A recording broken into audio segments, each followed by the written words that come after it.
É um gosto amargo esse da ressaca de um atentado terrorista.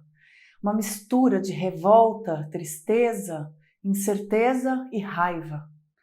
Tem uma parte que é até de orgulho, pelo gostinho do bem que eu avisei. Uma ponta ainda de alívio, do imagina se essa gente estivesse no poder, se tivessem ganhado a eleição. E a gente sabe que foi por muito pouco. Mas é principalmente revolta, tristeza, incerteza e raiva. Nós vamos ter que falar desses sentimentos e encontrar um jeito de, como nação, tratá-los e superá-los. E isso não vai ser gostoso, não. Mas antes, como vimos domingo, basta um cochilinho pós-almoço para a democracia ficar em perigo. O preço da liberdade é a eterna vigilância, mas o preço da assinatura premium do meio é apenas R$ 9,90 por mês. Faça sua assinatura premium e apoie um veículo que defende a democracia sem piscar o olho. E cá entre nós, vamos juntos cuidar de lidar com o que aconteceu.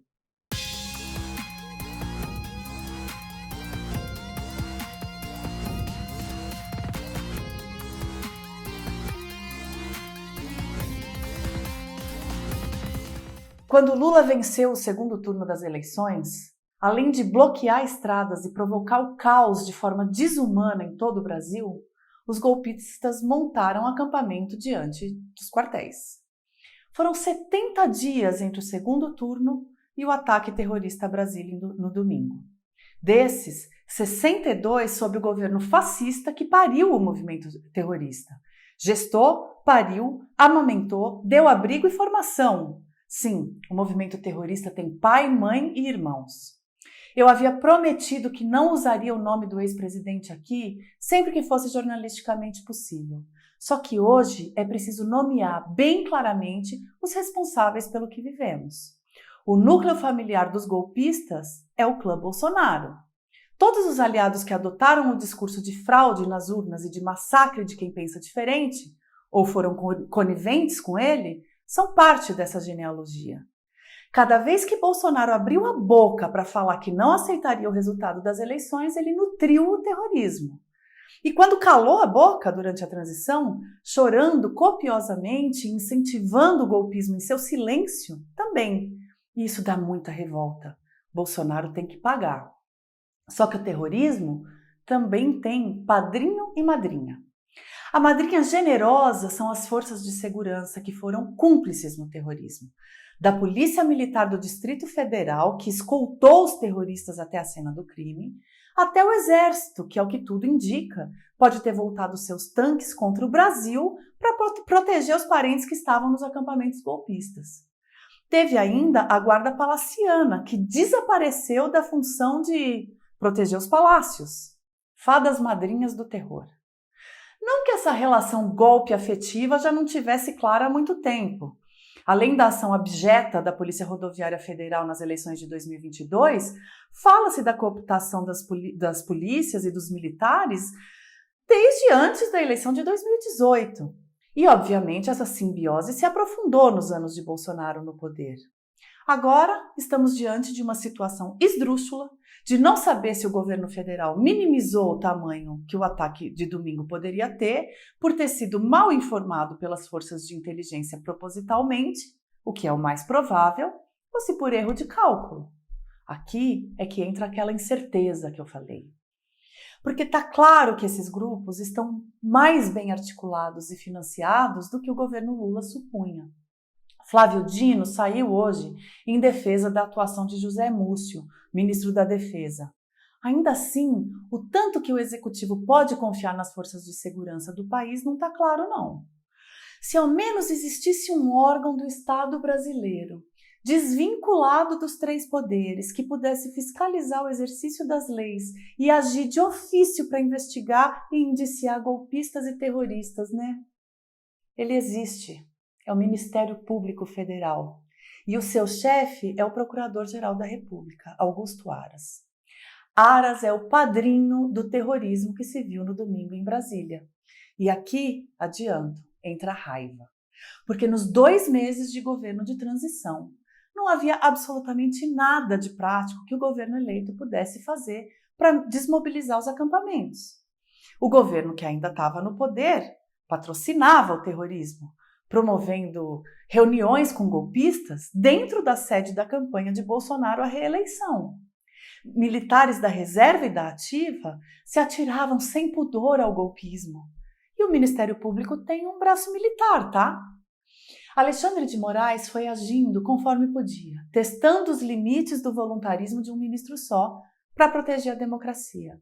Mas ele próprio é membro de um dos 3 poderes contra quem o terror estava sendo armado. De quem era a obrigação de agir? Do Ministério Público. No dia 12 de dezembro, houve um ensaio do terrorismo.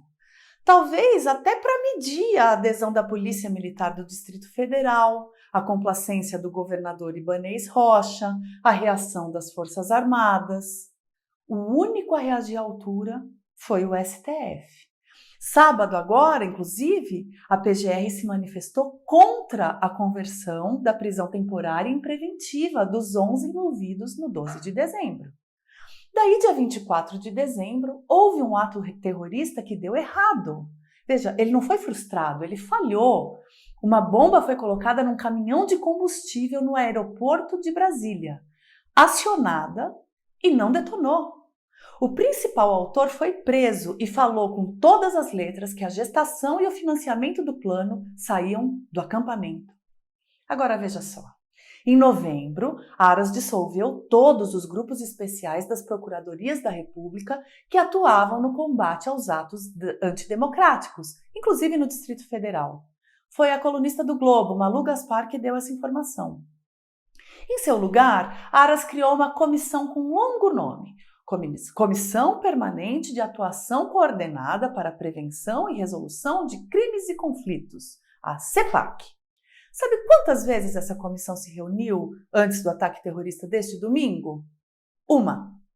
Quando criou a CEPAC, Aras disse que considerava que os golpistas dos acampamentos exerciam seu direito à livre manifestação. Lembra a fala de Múcio, que deve muita explicação. E assim, a CEPAC não detectou qualquer ameaça relativa aos ataques de domingo. Diante da barbárie na esplanada, com violência, depredação, escatologia, agressão a jornalistas, destruição de obras de arte, furto de documentos sigilosos, que tristeza! Aras convocou a CEPAC e soltou uma nota. O PGR disse manter, abre aspas, contato permanente com as autoridades e adotar iniciativas que competem à instituição para impedir a sequência de atos de violência.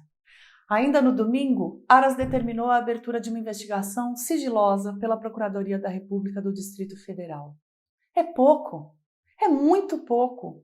Aras foi omisso, para não dizer cúmplice, de crimes do bolsonarismo desde que assumiu o posto de chefe do Ministério Público em 2019.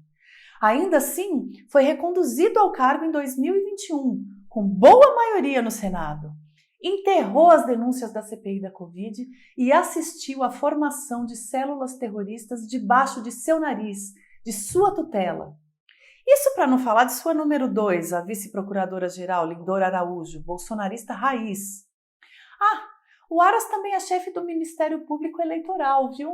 E testemunhou os crimes eleitorais de Bolsonaro caladinho. O atentado terrorista deste domingo uniu a sociedade civil em torno de Lula. Pode ter sido um baita tiro no pé do bolsonarismo.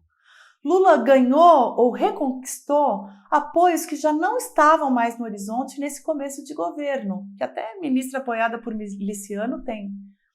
Ele vai precisar saber usar esse capital, dando respostas claras à sociedade sobre o tipo de controle que tem das forças de segurança subordinadas ao Poder Executivo, a começar pelas Forças Armadas. Mas é hora de se cobrar seriamente, muito seriamente, o Ministério Público, entender esse aparelhamento e responsabilizar Augusto Aras. Cá entre nós, Lula precisa escolher muito bem o próximo Procurador-Geral da República em setembro.